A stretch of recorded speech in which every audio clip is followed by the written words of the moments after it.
All right. He's talking about in this section how to raise an army, basically. How do you make an army? And I thought this one was a little bit interesting because people ask me this question all the time. He's talking about mandatory service, and this is his opinion on it. Would it not be better to prescribe by law that every man, whatever his condition in life, should be obliged to serve his prince and his country for 5 years? That's no joke. Sometimes people say 2 years, and that seems reasonable, and a lot of countries do that. He says 5 years, and it's kind of funny, his attitude towards 5 years. Back to the book. This law could not be objected to because it is natural and just that all citizens should occupy themselves with the defense of the nation. Concur. No inconvenience could result if they were chosen between the ages of 20 and 30 years.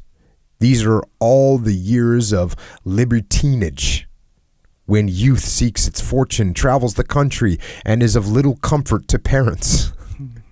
This would not be a public calamity because one could be sure that when 5 years had passed, discharge would be granted. So he's saying, like, people couldn't be mad about it because it's only 5 years. And he's also saying, look, this is when your kids are out of control anyways. You might as well have them in the military. There's that whole idea of the libertine that took place back in the day. And these guys were, basically wild, morally getting after it. Or they were partying wicked hard. Yeah. I'm trying to think of a good way to say it. Yeah. They were partying wicked hard with drugs, booze, and women. Yeah. The libertines. Yeah.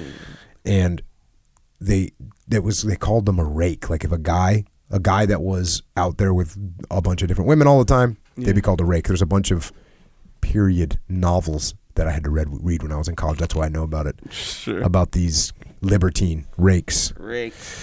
So he continues on. This method of raising troops would provide an inexhaustible reservoir of fine recruits who would not be subject to desertion.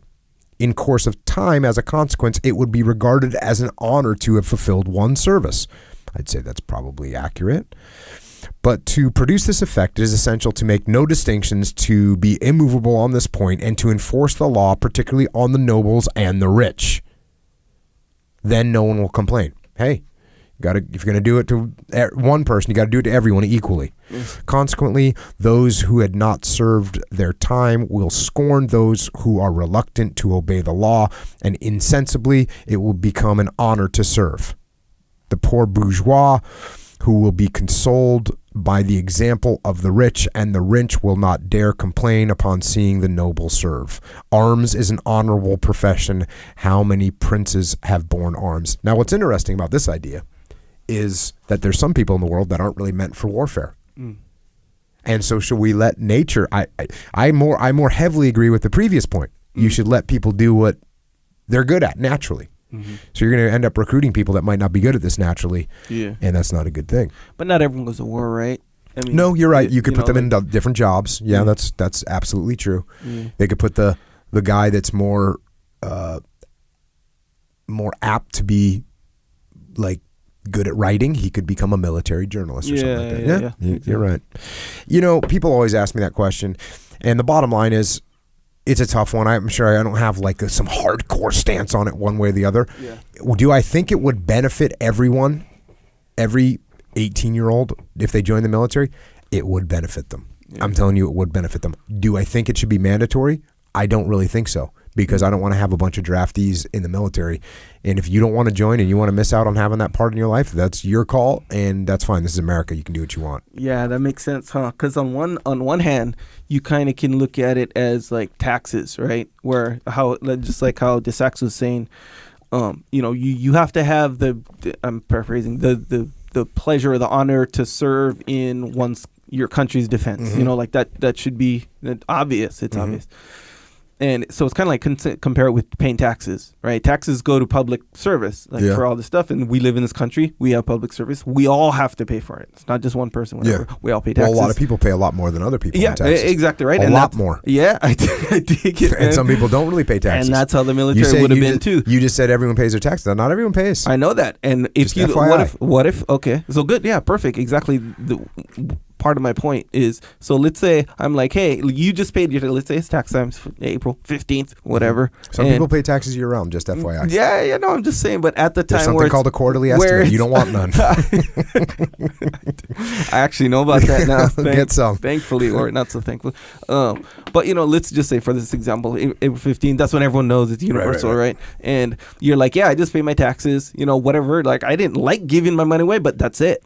Just like people in a draft situation or mandatory military. I didn't want to. I would have rather go be a rake or whatever. But I'm doing it, and boom, I did it. And then you got me, or maybe not me, someone else saying, oh yeah, I didn't pay my taxes. Yeah. And then you're like, whoa, wait. So you're saying it becomes an honor to pay your taxes. In a way. I wish I could agree with you. No.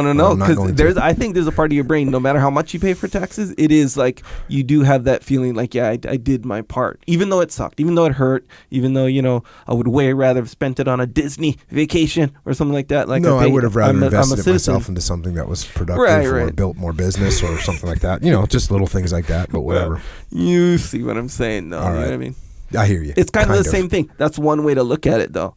Where you can, but the other one way, yes. Yeah. But the other way is just win. Like how you said, if you get some people who are in there in the military with certain like jobs or whatever, and they don't want to be there, it's kind of like it's kind of too important to have people like that. Yeah. But you could have, what you said is actually correct. That you could have, elements that just did other things in the military that would be more aligned with the person's natural desires of what they want to do. Yeah, and now there's something in the Navy called needs of the Navy, right? So you would get the Navy.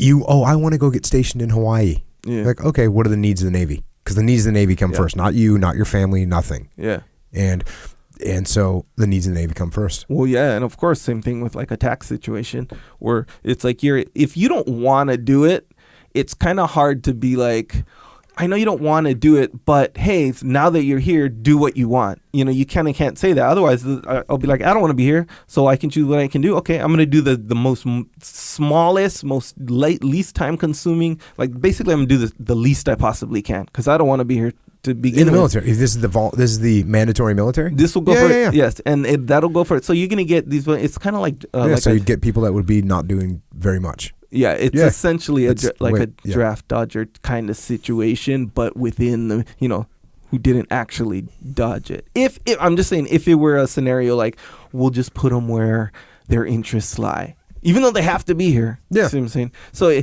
I'm just saying that's the other side of the coin where it's like, it's hard to make it work in an absolute kind of way. Check.